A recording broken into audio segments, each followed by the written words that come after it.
why everything online feels worse. When I scroll the internet now, it doesn't feel like it used to. Not because I'm older, or a dad, or even a coach. It's because my nervous system can literally feel the difference.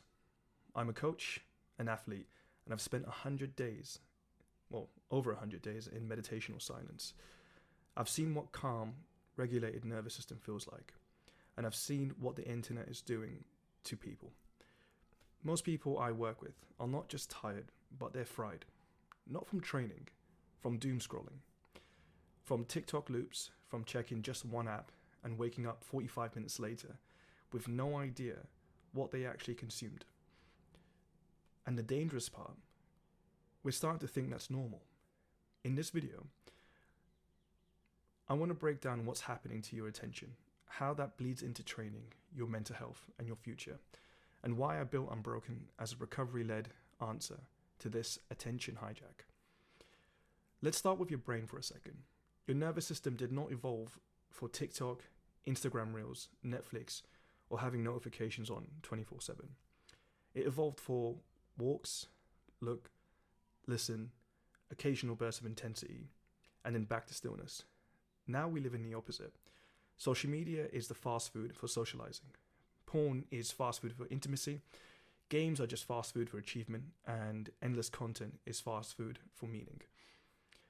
It's not that any of these are inherently evil. It's the volume, the frequency, the fact that they're designed to bypass your thinking brain and go straight for dopamine. As a meditator, I've sat in silence for 10 days straight with no phone, no talking, no eye contact, nothing. You know what hits me every time I leave the retreat? The sheer violence of modern stimulation. Lights, ads, pings, feeds, notifications. It feels like someone is grabbing my nervous system and shaking it. Most people have never felt the contrast, so they think that constant relentlessness and low-grade anxiety is just who they are. It's not. It's a nervous system that hasn't had a chance to have a deep breath in years. I see the impact of this every week. People don't just come to me with training problems. They come to me with attention problems. I can't stick to a plan. I get bored, so I change the approach every 2 weeks. I want big results, but I can't be consistent. That's not a character flaw. This is what happens when your brain has been conditioned to expect constant novelty and instant payoff. You scroll 200 clips in 10 minutes, each one a tiny dopamine spike. Then you go into a 45-minute easy run. No fireworks, no notifications, no instant results in the mirror. And of course your brain screams, "This is boring.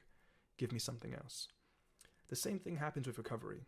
Real recovery is unsexy. Sleep, slow walks, breath, boring mobility, saying no to one more session.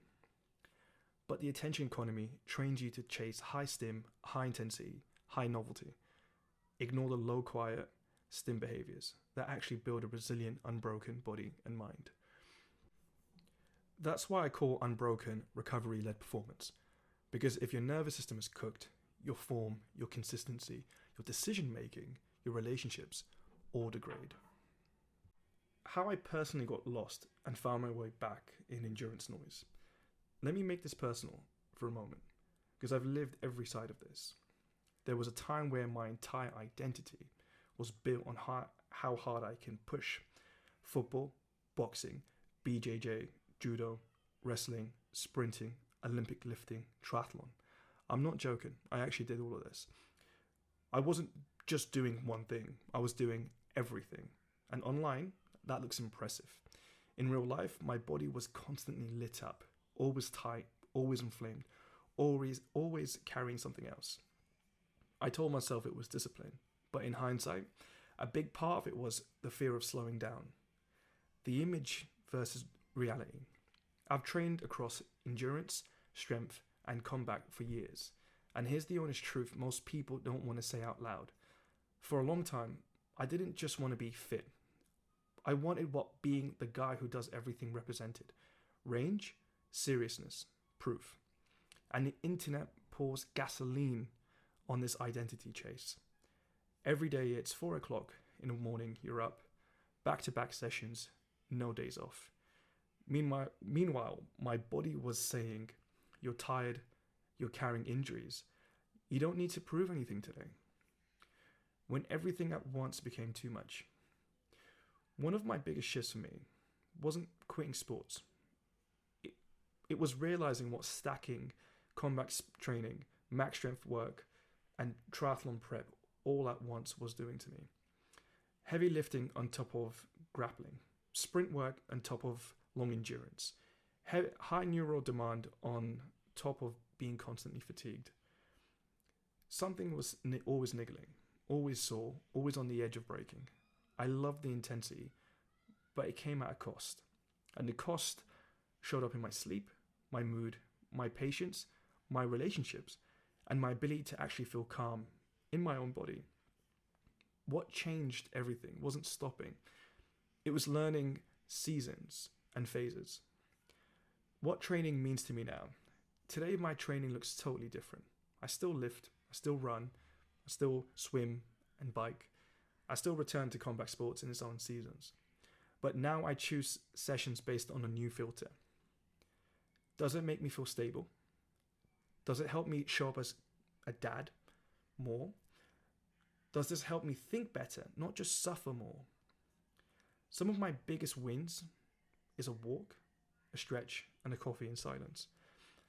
And 5 years ago, I would have called this weak. And now I just call it intelligence.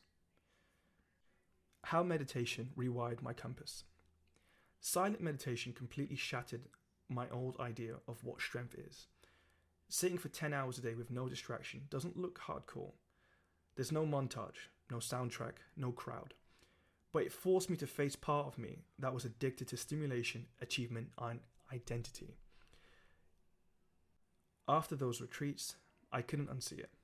Most of what we call drive is just unprocessed relentlessness. And that leads me to why I built Unbroken and how it's different. Because Unbroken isn't a grind club. It's not built around who's suffering the most. It's built around who's actually becoming more regulated, more consistent, and more alive. You can train for races, you can chase performance, or you can just train to feel good in your skin again. All three are valid. But only one of them should ever be based on what the internet thinks is impressive. The core truth. The truth I've landed on is simple. The sexiest training on the internet means nothing if it costs you your peace. Let me say that one more time. The sexiest training on the internet means nothing if it costs you your peace. I don't chase identities anymore. I don't need to look extreme to feel real. I want strength that lets me stay married,